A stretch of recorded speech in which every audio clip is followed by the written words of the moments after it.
Welcome back from the break, and it's good to know you are still there with us. And if you've just joined us, the program is still Good Morning Abuja, showing on the Unity Station, NTA Channel 5 Abuja.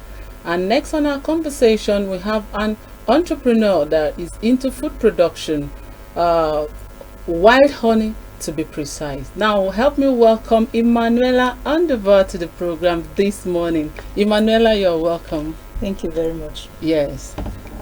Being into production of food products, wild honey to be precise, how did it all start? Going by the due process, was it difficult starting? Well, the due process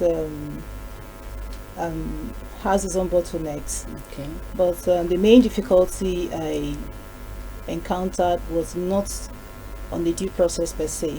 Okay. Being an entrepreneur, I had to start from the scratch. Yeah.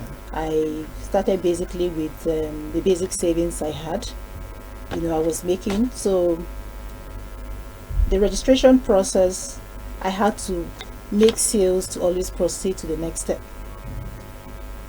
I had to sell to do my CAC. I had to do the trademarking and all that.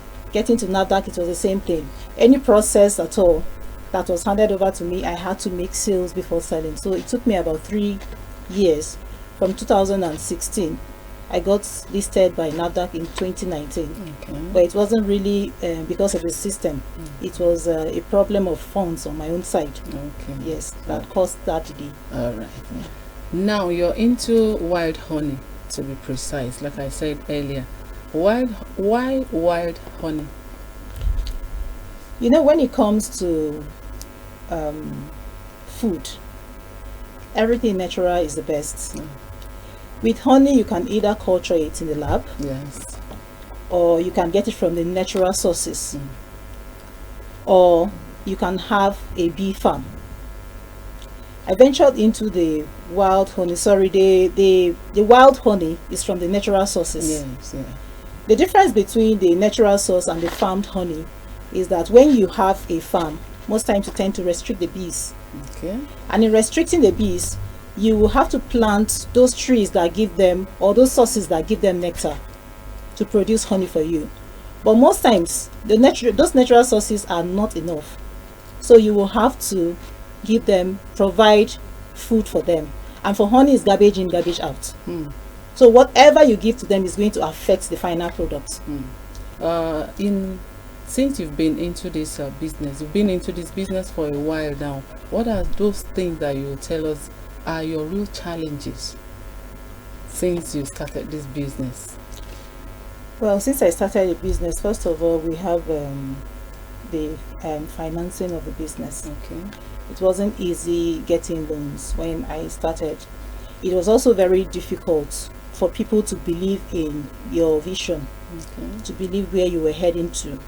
And many people will not invest in you if they are not sure. Some of the commercial banks, this is what I want to do, this is my business proposal, will you help me do this? And I tell you where is the collateral? And then there's no collateral. Then you try to talk to 1 or 2 family friends and all that, like, can you help me do this and that? And they're like, I'm not really sure. It's not honey, just package it in bottles and sell. And I wasn't looking at that. No. I was looking at registering a company, looking at something big, pushing it further from where my mom stopped. Okay. So it was really difficult. Financing was a problem. And then another thing is, in the Nigerian economy, many people don't believe in our products. But we have to make them believe. Yeah, because they prefer foreign products. Exactly. So that one too is a very big challenge. There are supermarkets you take them to and they tell you, I sell only foreign honey, I don't sell the local stuff. We have to believe in ourselves and in our product Yes. here in Nigeria. Yeah, and some won't even give you an opportunity to try to express yourself. And then other people also have suffered with buying honey. They have very bad stories with honey. So it's very difficult to convince such people that the product you're offering to them is genuine, is pure. It is very difficult. No matter what you do, you just believe that, oh, honey here is bad and it's bad. So most times they will not just give you a listening ear. Another thing is, even when you have places where you place your products, like the supermarkets, pharmacies, and all that, they will tell you, okay, we can't pay you cash. It has to be SOR, and that kills entrepreneurial spirit. Because you need a lot of money to be able to do the SOR thing. That's sale on return. Yeah, you have to And wait then most times until- when you consent to the sale on return, the great challenge we are having now is that after selling these products, they don't even give you your money. Wow. You start going around, you make calls, you go there, you visit their store over and over again, and your money doesn't come out. As a matter of fact, I have people who are owing me for 6 months, and these are big places. So it kills entrepreneurial spirit. And then, last but not the least, since I'm into the wild honey business, you have to source it from the wild honey harvesters. Yeah. Sometimes you've been keeping them as customers for 5 years, but they try to play around you. So the trust issue is always there. Every time you buy honey, you have to take your time to test all the buckets or the jerry cans you buy. You have to test them one after the other. Yes, because we have suffered a lot from that. Yeah. Well, we will not allow our challenges to deter us from whatever things we're doing, because it is generally said that challenges makes us to be strong in anything we do. Now, tell us, how is your with the list of challenges you have told us this morning? How is your business faring? My business is faring well. As a matter of fact, the honey business is an area where at any point demand is usually more than the supply. Yes. As long as the product is pure and genuine. Once the product is pure, you are into business. Though what works with honey is more of referral. Okay. So if you don't, you might spend millions on adverts, but people will not listen to you because they've had bad experiences with honey. Yeah. So most times you depend more on referral, networking, and all that. So we at Elave Limited, we pride ourselves at supplying pure, undiluted, and natural honey, and we have tried to keep to that. Okay. So we have been enjoying a lot of referrals. As a matter of fact, in most of the places that our products are placed, we are the highest selling local brands. Wow. Yes. So what are those extra thoughts that you have given to your product that makes people come even after referral? First of all, we have 5 registered pack sizes. Okay. So they address all classes of people. If you can't afford 1 liter, you can afford 20 cl. Okay. You know, and then even for the people who don't consume honey, some people don't consume honey, but they need it for medicinal purposes. Exactly. So you can easily pick the 20 cl, you know, for your medicinal purposes.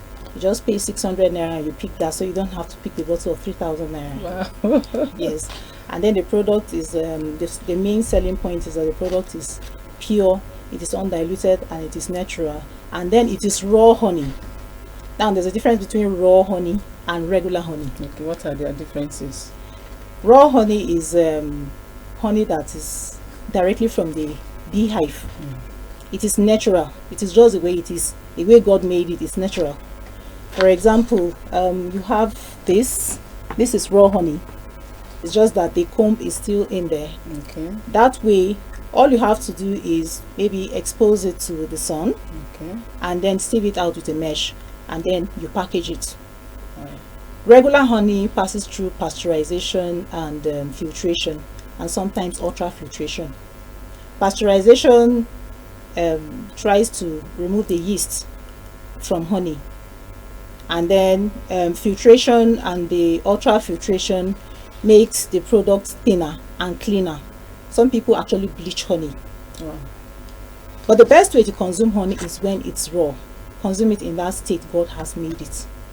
So that is one of our selling points. Okay. Even though the honey is registered as food, you can register honey as medicine too, Yeah. because it has medicinal properties, but we have registered it as food. But anybody using this honey can use it for whatsoever. It serves every honey need you need, because it is not tampered with. It is pure, it is unadulterated, and it is natural. It is just in its raw state. Okay. Yes. There is this question that comes to mind of everybody. We will not want to know whether it's wild honey or farm honey or any other honey. How can we know that this honey is original? Okay, there are so many ways of testing for original honey. Yes.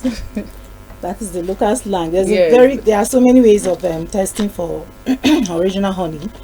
In Nigeria, sorry, I would like to digress a little. In Nigeria, we try to use the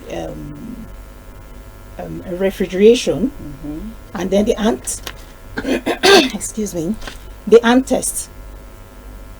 But the ant test is usually not a true test of pure honey, because why ants won't go near pure honey is because why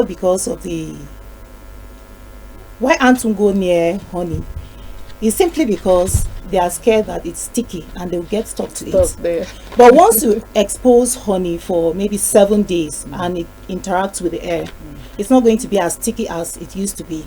Okay. So ants can actually patronize honey then. As a matter of fact, ants patronize honey even today to the hive.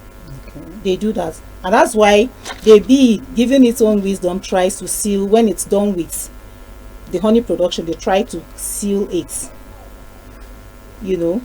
So there are so many tests of the honey. You have the water tests where you put honey into water, it goes down to the bottom and settles there. Yes. And you actually have to use a spoon to stir it.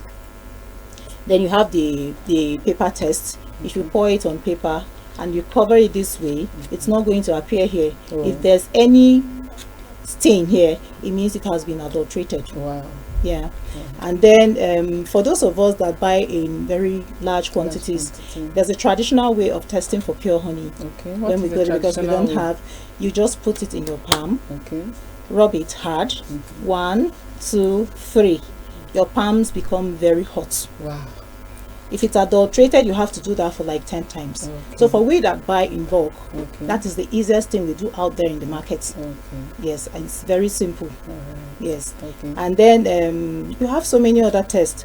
We have our flyer here also has enumerated some of the tests that can be run. Okay. You can also put honey in the freezer, but that one too is not a true test of honey, because there's something we call honey crystallization. Okay. The local slang, they say honey don't block. So, well, with this one you told yeah. us now, at least we can know what to do to know that this particular honey is the original one. Well, I won't let you go. I want you to advise the upcoming entrepreneur that want to be like you, that don't have money, they have the knowledge of, they don't know how to harmonize all of those together, and you are like an example to them. Can you advise our viewer before we let you go? What I want to tell the young ones out there who want to venture into business is, first of all, you need to believe in yourself, and you need to know that once there's a will, there's a way. Once there's a will, there's a way. Let's stop waiting for the government. Obviously, there's so much the government can do for us, and there actually exist so many opportunities out there in Nigeria for us to explore. All you need is focus, you need patience, you need consistency, and you need perseverance. So don't forget, once there's a will, there's a way.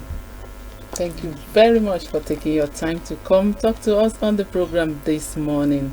And we know our viewer out there had learned a thing or two from your advice to give to us this morning. Once again, thank you so much. Thank you very Yes, much. we have been speaking with Emanuela Andevor. She is an entrepreneur, and she has advised us this morning that we have to believe in ourselves, we have to be patient, and we have to be focused, because there are so many opportunities out there. Don't go anywhere.